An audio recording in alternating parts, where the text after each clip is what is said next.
You felt it, right? That sudden, hot sting of jealousy. But have you ever stopped to wonder why? What is it really about that other person that gets so deep under your skin?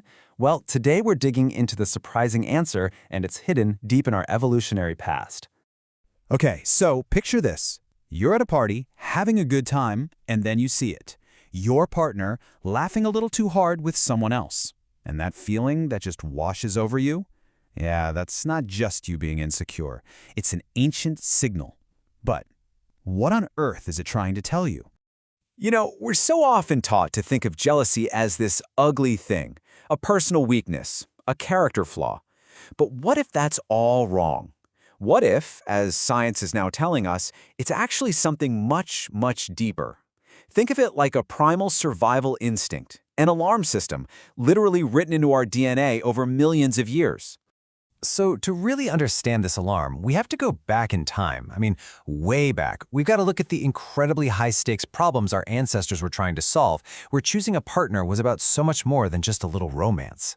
Really think about it for a second. For our ancient ancestors, the entire biological game was about one thing: successfully passing on your genes. If you invested years of your life, your resources, your protection, your energy into a partnership that didn't result in your own genetic legacy, well, from an evolutionary point of view, that was a total disaster. And that intense pressure created some very, very specific emotional triggers in us. And here is where things get really fascinating. That genetic dead end looked fundamentally different for men and for women. So it only makes sense that our brains evolved to be sensitive to totally different kinds of threats. Okay, this chart right here breaks it all down perfectly. For men, the absolute core fear was what scientists call paternity uncertainty, basically not knowing for sure if a child was really his. That made his internal alarm system hypersensitive to sexual infidelity. For women, the core fear was different. It was the potential loss of her partner's resources, his time, and his commitment. So her alarm system became more sensitive to emotional infidelity. Now, it is super important to remember, we're talking about broad evolutionary patterns here, not a strict rulebook for every single person today. This quote really hits the nail on the head. A woman always knows she's the mother of her child. But for a man, throughout most of history, there was just no such certainty. So his jealousy mechanism evolved to guard against sexual betrayal above everything else, because that was the most direct threat to his entire genetic line. And the rival most likely to set off that alarm? A man who showed more dominance and higher status. And you know what? Modern research totally backs this up. When researchers ask people what would upset them more, the pattern is incredibly consistent. Men consistently say that sexual infidelity would be more distressing, while women point to emotional infidelity, that deep-seated fear of their partner actually falling in love with somebody else. Now let's flip it. For our female ancestors, the game was all about securing that long-term investment. Sure, a one-night stand was a threat, but a partner forming a deep emotional bond with another woman, that was the ultimate danger zone. It signaled a possible diversion of everything: food, protection, support, that were absolutely critical for her and her children's survival. So the rival who posed the biggest threat? One whose youth and beauty signaled high fertility, making her a more likely target for a man's long-term investment. And you might think all of this programming just kind of boots up when we start dating, right?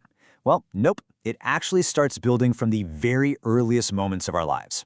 This is just wild when you really think about it. Get this. Studies show that babies as young as 6 months old show clear, unmistakable signs of jealousy when their mother turns her attention to a doll. That raw instinct then morphs in sibling rivalry, which at its heart is really just a competition for parental time and resources. And then, as we grow up, that very same mechanism gets repurposed or co-opted for our adult romantic relationships. It's the same software running a new program. And that's exactly why our early childhood experiences are such a big deal. If we grew up in an environment where love and attention felt scarce, or like we had to earn it, that can hardwire a blueprint for insecurity deep inside us. It can make us way more prone to feeling that primal fear of being abandoned, and as a result, we feel much more intense jealousy in our relationships later in life. Okay, so quick recap. We're all walking around with this ancient, prehistoric software running in our brains. But what happens when you try to run that old software on, say, a brand new hyper-connected smartphone? Well, you get a whole lot of glitches. And boy, is social media the biggest glitch of them all. It is, for all intents and purposes, a jealousy factory. It's a nonstop, perfectly curated stream of potential rivals and perceived threats that our ancient brains were just never, ever designed to process. A simple like on a photo can now trigger the exact same ancient alarm system that once warned us of a genuine life-altering threat. And the scale of this problem it's huge. According to Pew Research, nearly 1 in 4 people in a relationship say they feel jealousy specifically because of what their partner is doing on social media. Our old programming is just clashing with this new platform, and it's causing a ton of anxiety. And it creates this nasty little feedback loop, right? It goes something like this. You feel that little pang of jealousy. Your ancient instinct kicks in to gather more information, so you start checking their social media. But that act of checking almost always exposes you to more ambiguous stuff, more likes, more comments from people you don't know, more photos, which just fuels more jealousy. It's a cycle that feeds itself. Okay, so it might sound a little bleak. We've got this ancient, glitchy alarm system that's going haywire in the modern world. So, what can we actually do about it? Well, the good news is we are not helpless. Let's open up the toolkit. First things first, let's have a reality check. You cannot just flip a switch and turn this emotion off. It's wired into you. Trying to suppress it is like trying to ignore a blaring fire alarm. The goal isn't to rip the alarm off the wall. The goal is to learn how to read the signal.